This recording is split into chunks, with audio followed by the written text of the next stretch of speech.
We should go surfing. Yeah. That sound good? Kind of into other things now, you know? Reading misanthropes and seriously depressed writers. Oh, come on, they're kind of great though, right? I get it. It'll pass, though. It always does. What does? The feeling of being alienated and isolated.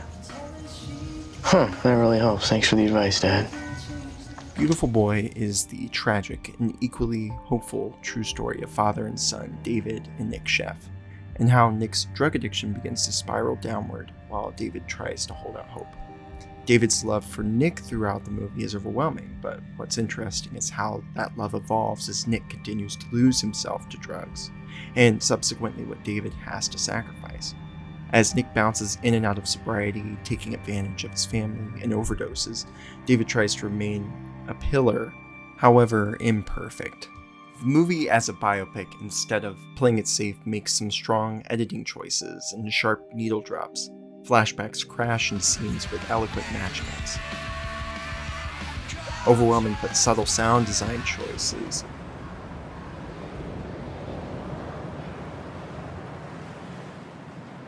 Sequences that rely on simplicity that heightens the emotional impact. Yes. And just being gorgeous and painterly in its presentation. David's love for Nic remains apparent throughout the whole film, even if his trust begins to erode. His office wall is lined with pictures of Nic throughout the years. He visits experts on methamphetamine and addiction, and he begins to write a book filled with his love for Nic. In spite of the movie being about both David and Nic's experiences, the movie's emphasis lies largely on David as he seeks to empathize and make his son feel less alone. He wants his son to be seen, to be well, and he doesn't want to give up on him. When he doesn't know where his son is, he goes into Nic's room and turns on the light, keeping that hope alive.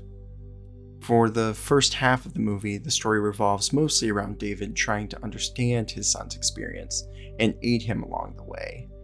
David finds someone who's addicted to meth and asks her about her experiences. The choice to have him in the mirror behind the person he's talking to seems to symbolize how distant from this world he is, how much he still doesn't understand. It's hard to explain. Feels like cocaine, but multiplied by like 1,000 or like 1,000,000. After this remark, he goes and buys some cocaine. Jarringly, he tries it to just get some understanding about Nic's experience. But no matter how much he tries to understand, Nic continues to descend. David sees no impact for how much he's trying to help his son. As Nic continues to make bad decisions, tables and countertops fill the screen, putting distance between him and his father. His girlfriend slowly gets pushed out of the frame after he steals her mother's prescription pills. David's world is made up of naturalism and beauty. His home in the Palisades is surrounded by trees that his wife paints on. His young children play outside with abandon, while Nic pursues the concrete jungles of San Francisco and New York for meth on a bender. I need to go. Yeah, but I need you to stay. Well, Vicky can't handle it. I don't care about Vicky. This isn't about Vicky. Okay, why don't you just relax and try to be reasonable? What? You be reasonable. I am being reasonable. Is this reasonable? Oh, no! It's not! How can I be? My son is out there somewhere, and I don't know what he's doing! I don't know how to help him! You can't! After many relapses and supposed recoveries, David is faced with the choice of letting his son go or continue to be split between two worlds, with death being the final outcome either way. When Nic's girlfriend ODs, he calls his dad. Please don't make me, Dad. I know I did wrong. I want to stop, but please, please, please, please, please, please, no rehab, all right? Just let me come home. You know what? I realize it's actually, I need to be home, but you guys are gonna give me the strength to stop. All right? That's not going to happen.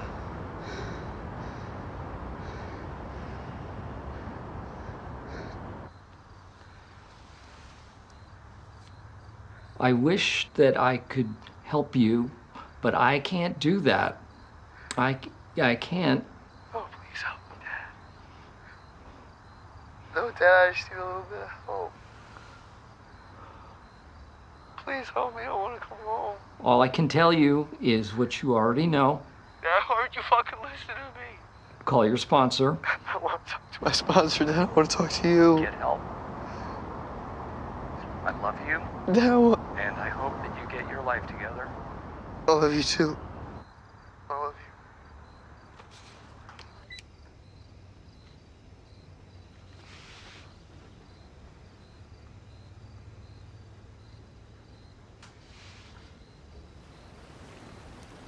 David goes into his office and takes Nick's pictures off the wall.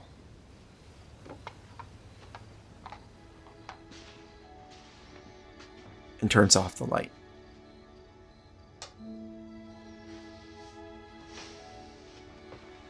The movie remains a faithful and unflinching portrayal of addiction. Nick is frustrating, but he's someone we end up caring for, and it doesn't just portray him as an addict, but rather what addiction does to him. There are several instances in this movie where he chooses to do the right thing and consequently enjoys the benefits. He's a good person overwhelmed by his own emptiness. And when David looks through Nick's notebook, there's a clear emphasis on how Nick's shame drives him further and further into darkness. The final 10 minutes or so are harrowing. The fear you have, the loss that washes out of the screen, the reality of life that surrounds us in America. It's a film I weep in. It rides a line that's both very gentle without obscuring the harsh realities it's presenting. The artistry is never hampered by the fact that this is a true story. In fact, the opposite occurs, where the artistry highlights the internal struggles of the characters, what they long for, how they hurt. And when Nick overdoses for the last time and miraculously survives, David comes right back by his side to support him, walking him down the hallway. David is an example of a father's love that loses hope, but never vitality. When the weight of his love he has for his other kids and his wife falls on him, he's forced to choose. He will love his son even when he has to let him go. He will love him with everything. This is emphasized in a scene where Nick is stealing from David's house and he comes across a document that will later become the book of the same name as the movie. Have you seen my son? Have you seen my beautiful boy? Tell him I miss him. Do you know how much I love you?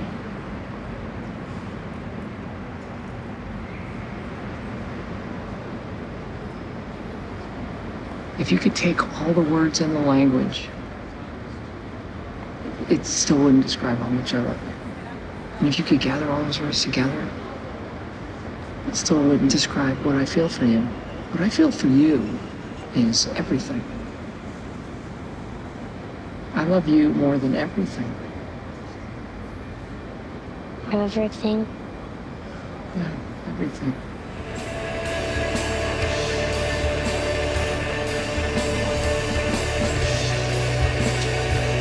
Everything. Everything.